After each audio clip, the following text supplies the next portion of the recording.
आज हम दिल की सेहत पर बात करेंगे, लेकिन शायद एक ऐसे नजरिए से जो आपके सोचने का तरीका ही बदल दे। हमारे पास आरोग्य Bharat without medicine self care health awareness platform का एक बहुत ही दिलचस्प दस्तावेज है, और ये आयुर्वेद के सिद्धांतों से दिल से जुड़े हमारे कई बड़े सवालों के जवाब देता है। हम सबको लगता है कि हम दिल की बीमारियों के बारे में काफी कुछ जानते हैं, है ना? कोलेस्ट्रॉल कम करो, ज्यादा तेल घी मत खाओ, लेकिन ये दस्तावेज इन आम धारणाओं को चुनौती देता है। क्या होगा अगर मैं कहूं कि एक दुबले पतले इंसान को हार्ट अटैक का खतरा एक मोटे इंसान से अलग वजह से होता है? या ये कि घी किसी के लिए दवा है तो किसी के लिए जहर? इन्हीं सब परतों को आज हम खोलेंगे, लेकिन शुरू करने से पहले इस जानकारी के पीछे की जो सोच है उसे समझना जरूरी है। बिल्कुल। और ये साफ करना बहुत जरूरी है कि ये चर्चा किसी भी तरह की डॉक्टरी सलाह का विकल्प नहीं है। आरोग्य भारत प्लेटफॉर्म का मकसद आयुर्वेदिक शास्त्रों में बताई गई जीवन शैली सिखाना है, न कि कोई मेडिकल ट्रीटमेंट देना। उनकी एक मूल सोच है जो बहुत सरल है। अज्ञानता इज इक्वल टू रोग और ज्ञान इज इक्वल टू आरोग्यता। अज्ञानता इज इक्वल टू रोग और ज्ञान इज इक्वल टू आरोग्यता। हाँ, मतलब अगर हम अपने शरीर को ही नहीं समझेंगे तो बीमार पड़ेंगे, और अगर समझ लेंगे तो स्वस्थ रहेंगे। इसलिए कोई भी फैसला लेने से पहले किसी अनुभवी आयुर्वेदाचार्य से सलाह लेना हमेशा बेहतर होता है। ज्ञान इज इक्वल टू आरोग्यता मुझे बहुत पसंद आया। तो चलिए ज्ञान की तरफ पहला कदम बढ़ाते हैं। सबसे बड़ा सवाल, दिल की तकलीफ शुरू हो रही है, इसका पता कैसे चलता है? क्या ईसीजी और एंजियोग्राफी ही तरीके हैं, या शरीर हमें पहले ही इशारे देना शुरू कर देता है? शरीर हमेशा इशारे देता है, हम सुनना भूल जाते हैं। इस दस्तावेज के मुताबिक पहला बड़ा संकेत है ब्लड प्रेशर। लेकिन कहानी सिर्फ हाई बीपी और लो बीपी से कहीं ज्यादा गहरी है। अच्छा। ये आपकी शारीरिक बनावट, मतलब आपकी प्रकृति से जुड़ी है। ओके, तो ये सिर्फ नंबरों का खेल नहीं है। ये कैसे काम करता है? सोचिए, जिन लोगों की कफ प्रकृति है, मतलब जिनका शरीर थोड़ा भारी और मजबूत होता है, अगर वो गलत सलत खाते हैं तो उनकी धमनियों यानी आर्टरीज के अंदर एक चिपचिती परत जमने लगती है। इससे उनका अंदरूनी व्यास डायमीटर कम हो जाता है। अच्छा, जैसे पाइप पतला हो जाए तो पानी का दबाव बढ़ जाता है? बिल्कुल, ठीक वैसे ही धमनियों की दीवारों पर खून का दबाव बढ़ता है और हाई ब्लड प्रेशर की समस्या शुरू हो जाती है। ये तो समझ आता है, ये हाई बीपी की क्लासिक वजह है। लेकिन लो ब्लड प्रेशर का क्या? उसे तो लोग अक्सर नजरअंदाज कर देते हैं। और यहीं पर बात दिलचस्प हो जाती है। जो वात प्रकृति के लोग होते हैं, अक्सर दुबले पतले, उनकी धमनियों का व्यास स्वाभाविक रूप से थोड़ा कम होता है। शरीर में रूखेपन की वजह से जब रस और रक्त की कमी होती है तो दीवारों पर दबाव कम पड़ता है, और उससे लो ब्लड प्रेशर होता है।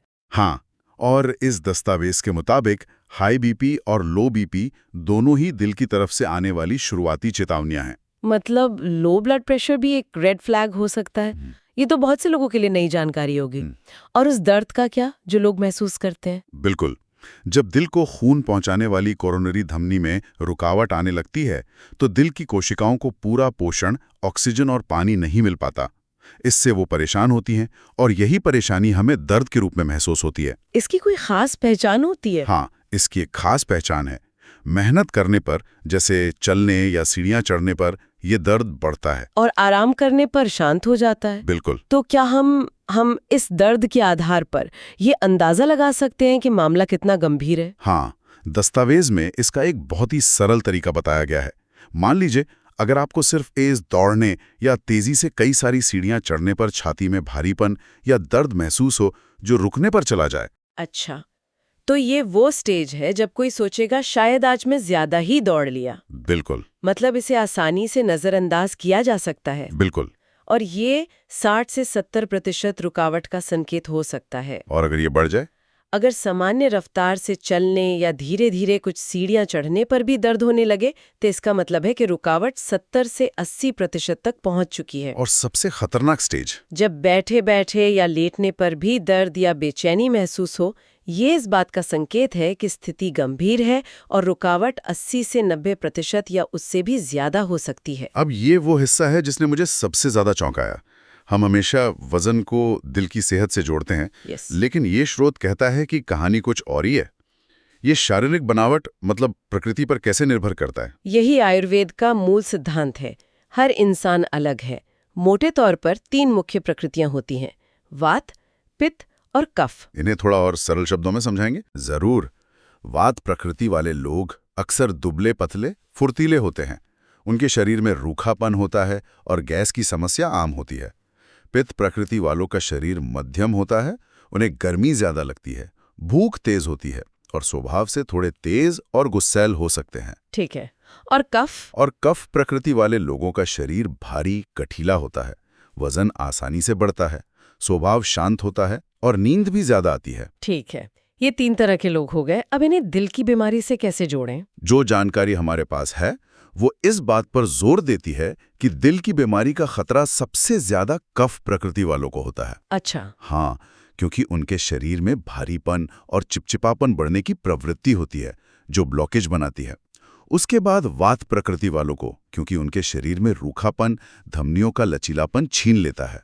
और सबसे कम खतरा पित्त प्रकृति वालों को होता है। एक मिनट।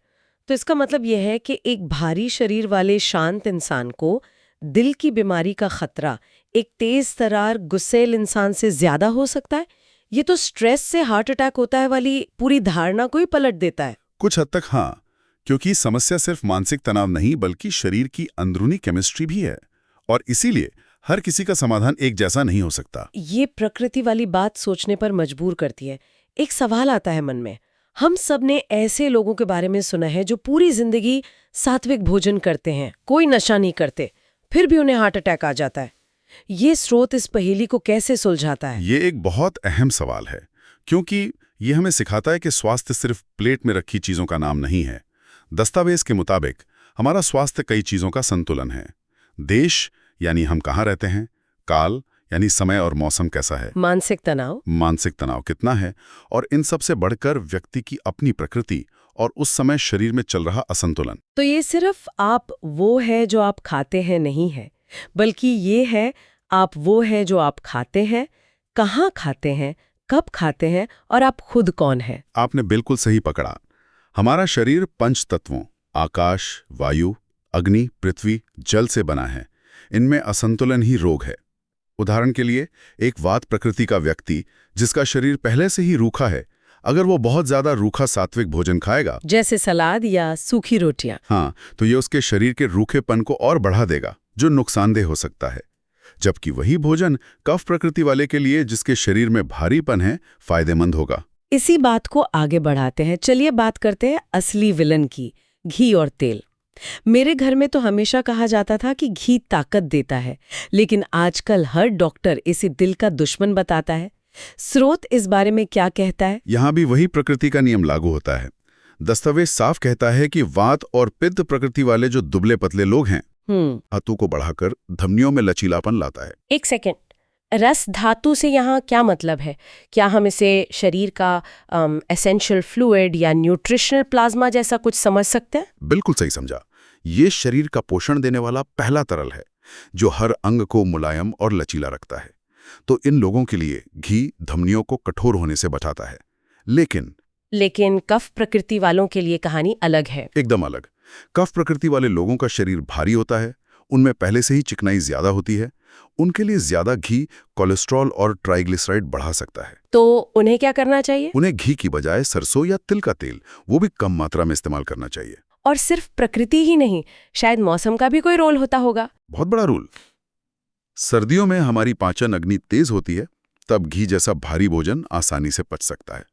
लेकिन वसंत ऋतु में जब शरीर से स्वाभाविक रूप से कफ पिघलकर बाहर निकलता है, उस समय घी से बचना चाहिए। कमाल है, ये तो स्वास्थ्य को देखने का एक 360 डिग्री नजरिया है। अब एक और बड़ी उलझन पर आते हैं, हार्ट अटैक और कार्डियक अरेस्ट।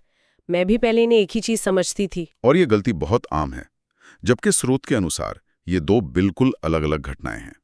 इनकी वजह भी अलग हैं और ये अलग अलग प्रकृति के लोगों में होती हैं। चलिए इसे तोड़कर समझते हैं। पहले हार्ट अटैक। हार्ट अटैक मूल रूप से एक सर्कुलेशन या कहिए प्लम्बिंग की समस्या है। प्लम्बिंग की समस्या? हाँ, ये ज्यादातर कफ प्रकृति के लोगों में होता है। जैसा हमने पहले बात की, उनके शरीर में भारीपन की वजह से धमनियों में कोलेस्ट्रॉल की परतें जमने लगती हैं, जिससे ब्लॉकेज हो जाती है। जब किसी वजह से, जैसे ज्यादा गर्मी या तनाव, इस जमी हुई परत का कोई टुकड़ा टूटकर धमनी को 100% ब्लॉक कर देता है, तो दिल के उस हिस्से को खून मिलना बंद हो जाता है। और उसे ही हार्ट अटैक कहते हैं। उसे ही हार्ट अटैक कहते हैं। ठीक है, तो ये एक क्लॉग्ड पाइप यानी बंद हो चुके पाइप की समस्या है। तो फिर कार्डियक अरेस्ट क्या है? कार्डियक अरेस्ट एक इलेक्ट्रिकल समस्या है। इलेक्ट्रिकल? जी, ये ज्यादातर वात और पित्त प्रकृति के लोगों में होता है। इनकी धमनियों में पहले से कोई मोटी ब्लॉकेज नहीं होती, लेकिन शरीर में रूखेपन और गर्मी के कारण धमनियों का लचीलापन कम होता है। जब ये लोग अचानक अपनी क्षमता से बहुत ज्यादा शारीरिक काम कर लेते हैं, जैसे अचानक तेज दौड़ना या घंटों डांस करना, तो उनकी धमनियों में जबरदस्त खिंचाव आता है और वे सिकुड़ जाती हैं। इसे थोड़ा और आसानी से समझाइए। दस्तावेज में एक प्लास्टिक की रस्सी का बहुत अच्छा उदाहरण है। जब आप उसे दोनों सिरों से खींचते हैं तो वो लंबी होने के साथ साथ पतली हो जाती है ना? उसका व्यास कम हो जाता है। ठीक वैसे ही धमनी के अचानक सिकुड़ने से खून का प्रवाह पूरी तरह रुक जाता है। दिल का इलेक्ट्रिकल सिस्टम ठप पड़ जाता है और वो धड़कना बंद कर देता है। ये कार्डियक अरेस्ट है। एक मिनट। तो इसका मतलब ये है कि जो हम खबरों में सुनते हैं कि एक बिल्कुल फिट दुबला पतला एथलीट मैदान पर अचानक गिर गया, वो कार्डियक अरेस्ट है। एक इलेक्ट्रिकल फॉल्ट ज्यादातर मामलों में हाँ। और एक ज्यादा वजन वाला व्यक्ति जो सीने में दर्द से जूझ रहा है, वो शायद हार्ट अटैक है। एक प्लम्बिंग फॉल्ट। ये तो दिल की दो बिल्कुल अलग अलग समस्याएं हैं। इनकी वजह है और शिकार भी अलग अलग हैं। ये तो स्वास्थ्य को देखने का पूरा नजरिया ही बदल देता है। आपने गन सही पकड़ा। इसीलिए दोनों के समाधान भी अलग हैं। और इसी लिस्ट में हार्ट फेलियर भी आता है, जब दिल की मांसपेशियां समय के साथ इतनी कमजोर हो जाती हैं कि वो शरीर में खून ठीक से पंप ही नहीं कर पाती। तो अगर समस्या इतनी व्यक्तिगत है तो जाहिर है कि समाधान भी व्यक्तिगत ही होने चाहिए। एक समाधान सब पर लागू वाला फॉर्मूला यहाँ काम नहीं करेगा। श्रोत्रिय इसके लिए क्या रास्ता सुझाता है? बिल्कुल, अगर समस्या की जड़ प्रकृति में है तो समाधान भी प्रकृति के अनुसार ही होना चाहिए। चलिए कफ प्रकृति वालों से शुरू करते हैं, जिन्हें ब्लॉकेज का सबसे ज्यादा खतरा है। उनका गेम प्लान क्या होना चाहिए? कफ प्रकृति वालों का लक्ष्य है शरीर में बढ़े हुए भारीपन और चिपचिपाहट को कम करना।